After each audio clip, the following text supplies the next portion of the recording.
নমস্কার বন্ধুরা, মালতী কিচেনে তোমাদের সবাইকে স্বাগত। আজ একটা দারুণ অন্যতম একটা ফুল নিয়ে এসেছি। তো এই ফুলটা ফাল্গুন চৈত্র মাসে, বৈশাখ মাসে খায়। যেমন আমরা নিম বেগুন খেয়ে থাকি বা সজনে ডাঁটা খেয়ে থাকি এই সময়, তবে এই ফুলটাও এই সময় হয়। বিশেষ করে ফাল্গুন চৈত্র মাসের দিকে শুরু হয়, বৈশাখে শেষ হয়ে যায় এই ফুলটা। দেখো বন্ধুরা, চেনো কি না এই ফুলটা? আমি ছোটোবেলা আগে কখনো জানতাম না যে এই ফুলটা খাওয়া যায়। আমাদের বাড়িতেও একটা গাছ ছিল, কিন্তু আমাদের কলকাতা সাউথের দিকে খুব এই ফুলটা খুব জনপ্রিয়, খুব অনেকেই খায়। কিন্তু এখনও আমিও শিখেছি খেতে। কিন্তু এটা বেগুন দিয়েও খাওয়া যায়, আলু দিয়েও খাওয়া যায়, শুধুও খাওয়া যায়। আর এই ফুলটা ভীষণ উপকারী। বিশেষ করে এই ফাল্গুন চৈত্র বৈশাখ মাসে যেরকম আমরা নিম বেগুন বা যত ধরনের তেতো হয় খাই, এটাও খাওয়া যায়। আর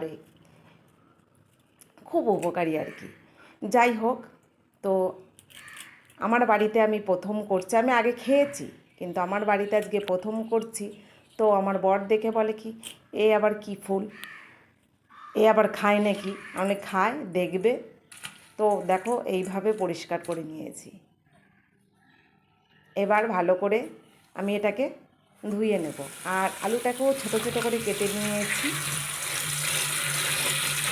বেগুন দিয়ে করলেও খুব ভালো হতো, কিন্তু আমার বাড়িতে আবার দুই একজন বেগুনটা ঠিক পছন্দ করে না, সেই কারণে আমি বেগুনটা দিলাম না, এখানে আলু দিয়েছি। আলু দিলেও কিন্তু এটা খারাপ লাগে না। আর এটি দিয়ে কিন্তু অনেকে এক থালা ভাত কিন্তু খেয়ে নিতে পারে, যেমন নিম বেগুনটা ঠিক অমনি। রান্নার শেষে আমি এদিকে সবশেষেই তেতোটা আমরা করে থাকি। তো মোটামুটি আমার সব রান্না হয়ে গেছে। এখন কড়াইতে সর্ষের তেল দিয়ে দিয়েছি।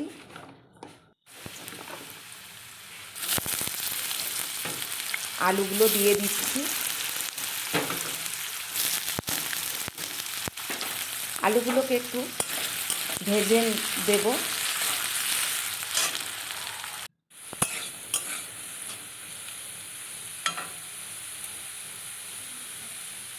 সামান্য হলুদ দিলাম, আর একটু নুন দিলাম। এখানে কিন্তু আর দ্বিতীয় কোনো মশলা দেওয়া যাবে না। তবে হ্যাঁ, কেউ যদি চায় যে আমি এখানে লঙ্কা ব্যবহার করব, সে লঙ্কা ব্যবহার করতে পারে। লঙ্কা ব্যবহার করলে কিন্তু খারাপ লাগবে না। তো মোটামুটি দেখো, লাল লাল করে ভালোই ভাজা হয়ে গেছে। সেই অবস্থাতে ফুলগুলো দিয়ে দিই।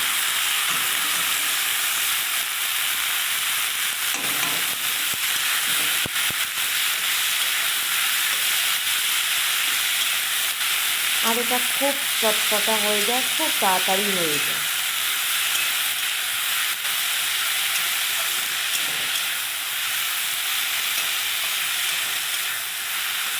যখন আমি বাড়িতে বললাম এটা যুক্তি ফুল, বলে বাবা, এ আবার এই ফুলে নাকি আবার যুক্তি আছে।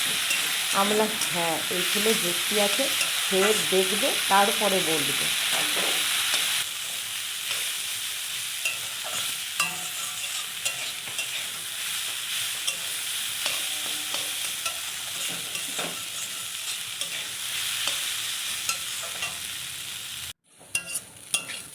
দেখো, সুন্দর করে ভেজে নিয়েছি। আর আমিও এখানে লঙ্কা দিয়ে দিয়েছি। বেশ দেখো, একদম সুন্দর করে একটা ভাজা ভাজা হয়ে এসছে।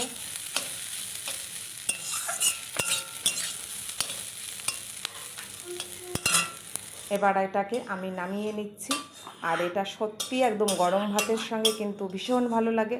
তো বন্ধুরা, ফুলটাকে তো দেখিয়ে দিয়েছি, তোমরা চাইলে খেয়ে একবার দেখতে পারো। এটা খুব উপকারী।